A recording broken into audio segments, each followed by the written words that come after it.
उसको नोटिफाइड करेंगे। गुंडा बैंक चलता है बिहार में।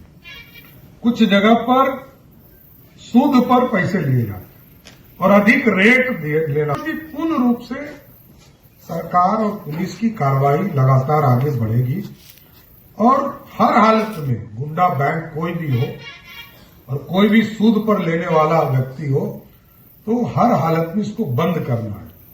गुंडा बैंक नहीं चल सकता, कोई कानून नहीं करता है और आय व्यय जिसको अधिकृत करता है जिस भी बैंक हम। दोस्तों ये वीडियो तो आपने पूरा ध्यान से ही सुन ही लिया होगा, क्योंकि जो लोग ब्याज पे पैसा लेते हैं या फिर ब्याज पे पैसा देते हैं उनकी मुश्किलों बढ़ने वाली है। और ये बढ़ने वाली इसलिए है कि महंगाई बढ़ रही है। सूद पर जो पैसा लेते हैं वो कम परसेंट से लेते हैं ना, वो अब ज़्यादा महंगा से लेंगे, क्योंकि बिहार में आज तक कुछ बंद हुआ ही नहीं है। लागू सिर्फ होती है, बंद नहीं होती है।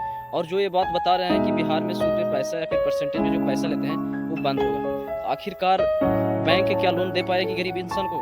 किसान को भी बैंक लोन दे पाएगी? नहीं दे पाएगी। और इस स्थिति में क्या कर सकते हैं, जब गरीब इंसान को कहीं पे यदि रोड में एक्सीडेंट हो जाती है फिर या फिर हॉस्पिटल में भर्ती है और उसके द्वारा पैसा नहीं जुड़ पाती है, तो बैंक तुरंत का इमरजेंसी दे सकती है। चप्पल जूता टूट जाता है लेकिन बैंक गरीब इंसान को पैसा कभी दे ही नहीं सकती है। ये सिर्फ कहावत। अरे यार, पहले बिहार को तो सुधारो कि बिहार की स्थिति क्या है। उस लायक बनाओगे तब ना बिहार को कि हाँ बिहार में कहीं पे भी लोग गरीब इंसान 50,000 1 लाख रुपया तक उठा सके या फिर इमरजेंसी जितना पैसा हो सके उस तरह से उठा ले।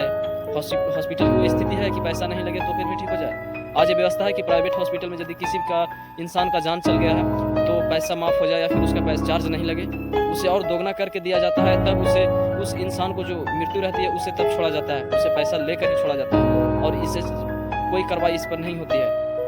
और वो लोग नेता हमारे प्रतिपक्ष कुछ पे कुछ बोले जा रहे हैं। हाँ, और एक बात और, जो छोटे ब्रांच के मतलब कोई साइबर कैफे में पैसा निकालते हैं या फिर मिनी ब्रांच किए हुए हैं कोई भी बैंक से, तो उनके पास आरबीआई द्वारा तो आईडी है नहीं, तो बेचारे गरीब इंसान के लिए वही हेल्पफुल है। कुछ पैसा उनको भी आ जाता है और हेल्पफुल इनको भी हो जाता है। हमारे गांव से लगभग 10 किलोमीटर बाद बैंक है, तो वहाँ पे लोग यदि निकाले जाएंगे तो वहाँ पे मतलब अभी नदी में पानी यदि हो सकती है तो वहाँ से पार ही नहीं हो सकते। पैसा बिना क्या इंसान रह सकते हैं? इंसान को बहुत ही ज़रूरी होती है अपने नज़दीकी दुकान के लिए। आप उसे बंद करवा दीजिएगा तो इंसान गरीब बहुत लाचार हो जाएंगे। जैसे कि आप कहिएगा कि यदि गांव में कोई मेडिकल दे ले उन्हें बंद करवा दूं या फिर कोई डॉक्टर है छोटा मोटा उन्हें बंद करवा दूं, तो पहले गांव में आकर सुधारिए या फिर शहर में भी सुधारिए कि हाँ ये चीज़ की व्यवस्था हर एक जगह से होगी, तो ये सब बंद कीजिए तो और अच्छा रहेगा। सिर्फ लागू करने से नहीं होता है। बिहार की जनता सब समझती है कि हाँ क्या चीज़ है और नहीं है। अब बात पे बात किए जाइएगा इस तरह से आपको फिर बहुत बड़ा क्षति हो सकता है।